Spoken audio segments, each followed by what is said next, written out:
আজকে নতুন করে মুক্তিযুদ্ধের ইতিহাস বলা শুরু হয়েছে। একটি দল বাংলাদেশ জামাত ইসলামী, যারা স্বাধীনতার বিরোধিতা করেছিল এই দেশের, তারা এখন মুক্তিযুদ্ধের ইতিহাস বর্ণনা করা শুরু করেছে।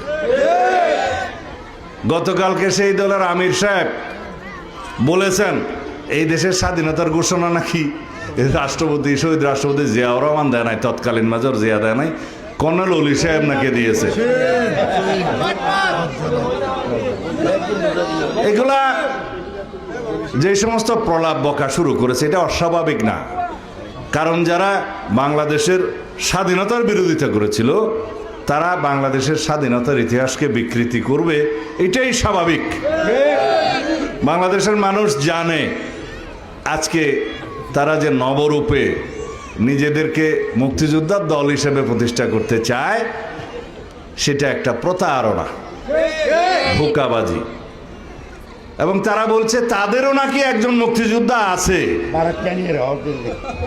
একজন মুক্তিযোদ্ধাকে তাদের জোটে যোগদান করিয়েছে এবং অন্য কথায় বলতে গেলে ভাড়া নিয়েছে বলে তারা সাইনবোর্ড দেখাচ্ছে তাদেরও একটা মুক্তিযোদ্ধা আছে, এবং সেই মুক্তিযুদ্ধকে তারা বাংলাদেশের স্বাধীনতার ঘোষকও বানাচ্ছে।